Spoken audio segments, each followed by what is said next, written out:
Good morning, good afternoon, good evening, fellow Biafrans and every indigenous nation in that Islamic state of Nigeria.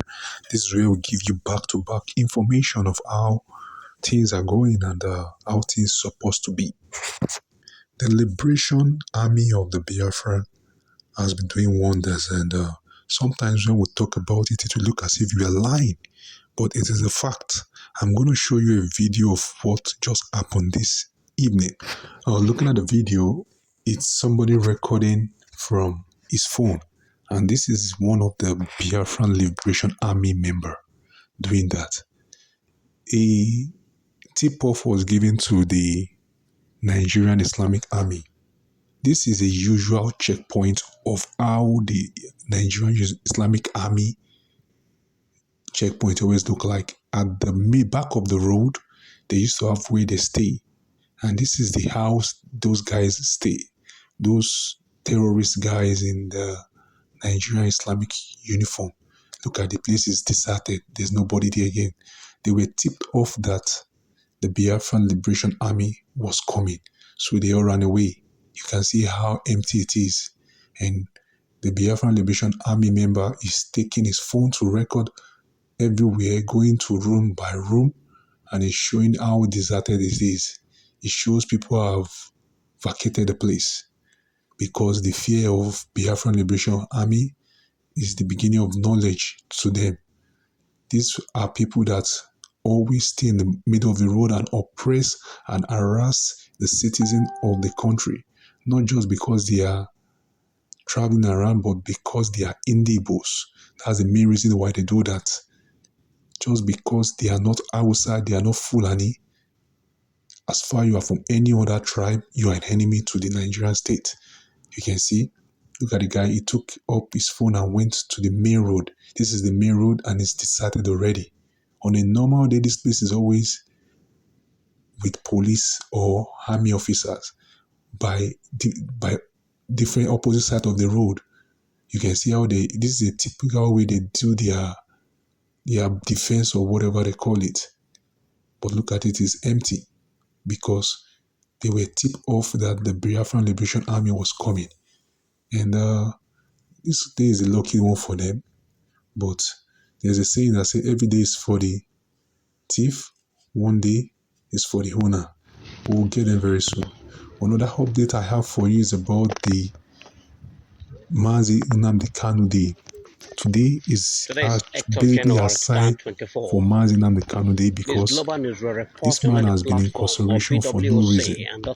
And every first day of the week, which is Monday, is a sit at home in Biafran territory. And the Biafran people are beginning to comply with it.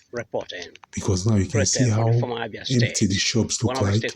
They are all closed and there's nobody in the market. This is to tell you that the Biafran liberation is at end.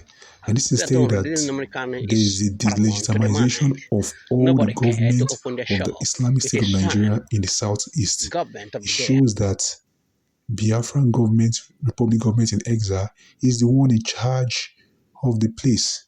Because when the Prime Minister, Mazi Simon Ekpa, gives order, people obey him. And that's why they are obeying this order of staying in the house to remember Mazi Nnamdi Kanu, a man that the Islamic State court freed, despite the fact he has been freed, but he's still being held there for no reasons.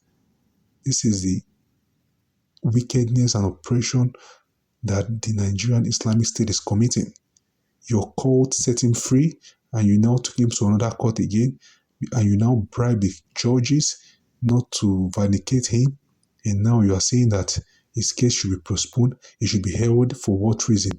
For speaking out, so we don't have the freedom of speech again. Speaking out against oppression, speaking out against underdevelopment. You can see how underdeveloped the market look like. Look at it. It looks as if we are in the 1970s. Look at how a modern day place look like. As if we are in the 70s. It is an intentional act by the Islamic State government not to develop the southern eastern part of Nigeria, basically to make them look undeveloped and keep them backward. That is the main reason why they do. Look at the shops. Look at how it looks like. The shops are not well organized. Look at, in a modern day country, look at how Dubai look like. Can you compare Dubai to this place? This is the industrial hub of West Africa. Not just West Africa, Africa. At Aba Market, where things are being sold, whatever they sow in that market, if you take it to any international market, it is high quality. But look at how unkept, no planning of the market look like. It tells you the wickedness of the Islamic State of Nigeria to make sure that these people are not developed, to make sure that their economy does not flourish, to make them deprived from the normal amenities they can have access to. Whenever flood comes with the state of this place, it always overflows the shop and frustrates you. Imagine you come to work and you say, oh, I want to do 1,000 pieces of cloth today. But when there's flood, your time you won't be able to even to do half of what you've planned to do because you are frustrated and tired. Because why are you frustrated and tired? Because of the economy, because of the standard of living, because of the standard of work, condition of work. This is being done by the government to make sure that people are not productive. Despite the fact that they are doing all these things, the Igbos are still the most productive and the most industrious tribe in the Islamic State of Nigeria. That is why we ask for, oh, let us go. It's not a must to be in Nigeria when we are not actualizing our potential and not developing our potentials. We need to leave this place. And you're telling us, no, we will not leave. We will not make you leave. Look at how the shops look like. It looks like 1970s. It's so painful. One thing again that baffles me is the case of Peter Obi. We were telling him that going for the presidency of that Nigeria is a waste of time. The new information I got is his campaign chairman, rather his campaign director, drop LP party. Why did you drop LP party? Just because you wanted to divert the attention of Igbo people from actualizing Biafra early this year. That is why you joined your party you took Peter Obi from PDP and make him the president of the party, thinking they will become the president and Igbo will be free. But all was a game to divide the Igbos. Obasanjo also did the same, taking his hand up and down. He was fooling himself, thinking he was going to be president of the Islamic State of Nigeria.